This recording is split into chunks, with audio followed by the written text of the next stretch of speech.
Basically Samba में कुछ देर से मंडियों में एक थोड़ा सा आतंक बना हुआ था। कुछ पशु तस्कर रात के समय गाड़ी लेके, महिंद्रा सफ़ेद रंग की लोड कैरियर गाड़ी लेके आते थे और जो आवारा पशु, जहाँ ऐसे पशु जिनको लोग अपने घरों से बाहर निकाल देते थे, उनको उठा के ले जाते थे। तो ये एक काज ऑफ सिक्योरिटी कंसर्न भी था हम लोगों के लिए।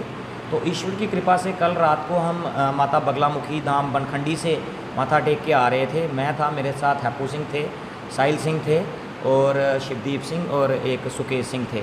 तो अचानक जब हम घगवाल हमने क्रॉस किया तो हमने सोचा कि महेश्वर के बजाय, क्योंकि वहाँ रात को फौजी जो हमारे भाई होते हैं जवान, उन्होंने तार वगैरह लगाई होती है, तो वहाँ से नहीं, हम दयानी वाले रास्ते से ऊपर को हो जाते हैं।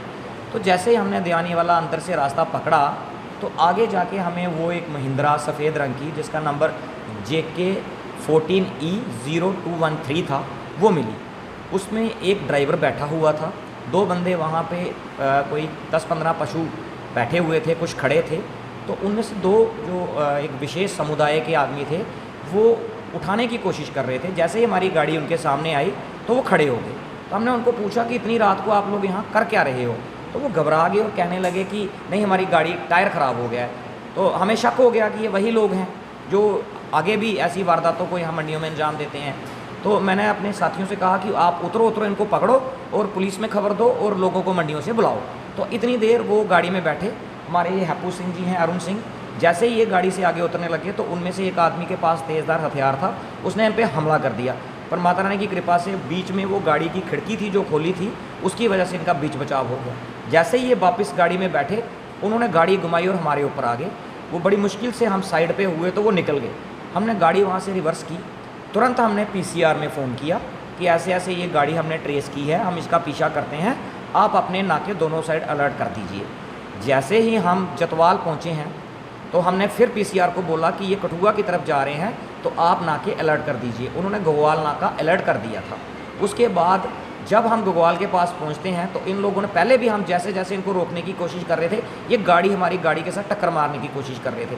जब हम घगवाल नाके पे पहुंचते हैं तो पुलिस वालों ने इनको रोकने की कोशिश की, पर इन्होंने नाका तोड़ दिया। पुलिस वालों ने वहाँ कांटेदार एक चीज़ सी फेंकी, जिससे इनका पिछला टायर पंचर हो गया। हम भी बड़ी मुश्किल से उससे बचे, लेकिन ये फिर भी भाग गए। फिर ईश्वर की कृपा से हम आगे इनको क्रॉस करने में कामयाब हुए और हमने लोंडी मोड़ वाला नाका अलर्ट किया। पीछे से घगवाल पुलिस स्टेशन की फ्लाइंग्स की गाड़ी भी आ गई, फ्लाइंग्स गार्ड की। तो ये लोग घबरा के वहाँ से डर के नीचे झाड़ियों में, खड्ड में, बई नाले में, वहाँ से भाग गए। गाड़ी इनकी पकड़ी गई। जब घगवाल नाका पे इस गाड़ी को पकड़ के पुलिस वालों ने वापस लाया तो वहाँ हमने देखा कि गाड़ी में एक बैल को बुरी तरह से इन्होंने जकड़ा हुआ था, उसकी बड़ी बुरी हालत थी। फिर हमने पुलिस में कहा कि हम इसमें खुद कंप्लेंट फाइल करेंगे, क्योंकि इन्होंने हम पे भी हमला करने की कोशिश की है। तो हमने घगवाल पुलिस स्टेशन में जाके ये सारी बात उनको बताई थी, जिस वजह से हमने ये कहा ये कंप्लेंट की जाए। आप लोगों को आज तकलीफ़ देने का हमारा जो मेन मकसद था वो ये है कि एक तो ये देखिए कि बड़ी देर से ये जो वुमेन स्मगलिंग सांबा में हो रही है, इससे माहौल भी अशांत होता है, डिस्टर्बेंस होती है। उसके बावजूद भी कोई ऐसा ठोस कदम प्रशासन द्वारा उठाया नहीं गया है। ये मैं इसलिए बोल रहा हूँ क्योंकि आज से पहले जब चेंज ऑफ लॉ हमारी यूनियन टेरिटरी बनी है, चेंज ऑफ लॉ हुआ है, उससे पहले वुमेन स्मगलिंग में जो ऑफेंस बनते थे वो नॉन बेलेबल थे। इनकी खिंचाई होती थी ऐसे लोगों की, इनके ऊपर PSA लगाने का प्रावधान था, इनकी गाड़ियों की कन्फिस्केशन करने का प्रावधान था। लेकिन अफसोस इस बात का है कि UT बनने के बाद इन कानूनों में नरमी लाई गई है और इस सब का ये लोग फ़ायदा उठा रहे हैं। 188 बनती है, 400-500 रुपये जुर्माना कराते हैं, वहीं से बाहर से निकल जाते हैं। तो मेरी प्रशासन से, LG साहब से ये एक विशेष रिक्वेस्ट है कि आप कृपा करके इन चीज़ों पे ध्यान दीजिए। गाय जिसको सनातन में एक माता का दर्जा दिया गया है, उसके बारे में कोई कानून होना चाहिए ताकि आगे ऐसी वारदातें ना हो सके। इनके खिलाफ कानून सख्त होने चाहिए। और एक रिक्वेस्ट मेरी उन लोगों से है, हाथ जोड़ के उन लोगों से रिक्वेस्ट है जो गाय को, बैल को अपने घर से बाहर निकाल देते हैं और फिर इन लोगों को मौका मिलता है कि इसकी तस्करी की जाए। मीडिया के माध्यम से मैं यही रिक्वेस्ट करता हूँ हाथ जोड़ के कि इस बात पे गौर किया जाए।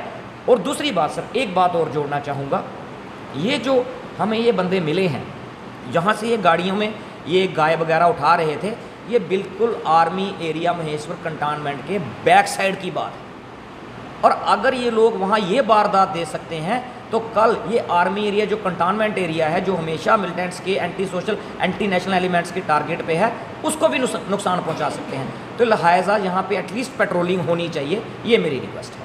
कल जब गगवाल में हम कंप्लेंट देने गए थे तो वहाँ एक विवेक सिंह नाम के PSI साहब थे। हमने उन्हें कहा आप हमारी कंप्लेंट लिखिए, तो उन्होंने कहा कि चूँकि यहाँ से आप इस गाड़ी का पीछा करते हुए आए हैं, वो सांबा पुलिस स्टेशन की जुरिस्डिक्शन में एरिया पड़ता है, आपकी रिपोर्ट वहाँ होगी। तो हम उनके साथ हमने कोई ज़्यादा बहस वगैरह नहीं की, हमने कहा हम वहाँ रिपोर्ट देंगे, लेकिन ये आपकी रिस्पॉन्सिबिलिटी है अंडर लॉ, 0 FIR लगाना वहाँ पे। तो उन्होंने हमें आश्वासन दिया था, हमने अपने नंबर दिए, अपने एड्रेस दिए, गाड़ी वहाँ पे लगवाई, और उसके बाद हमने उन्हें कहा कि अगर आपको कोई ज़रूरत होगी हमें कांटेक्ट कर लें। फिर उसके बाद हमने सांबा पुलिस स्टेशन में भी रात को ये इन्फॉर्मेशन दी थी, उन्होंने हमें कहा था हम सुबह कार्रवाई करेंगे, सुबह के बाद हमें कहा शाम को कार्रवाई करेंगे, शाम के बाद आप कहा कि हम आप लोगों की FIR गगवाल पुलिस स्टेशन में दर्ज हो चुकी है, तो आप वहाँ कार्रवाई करवाइए।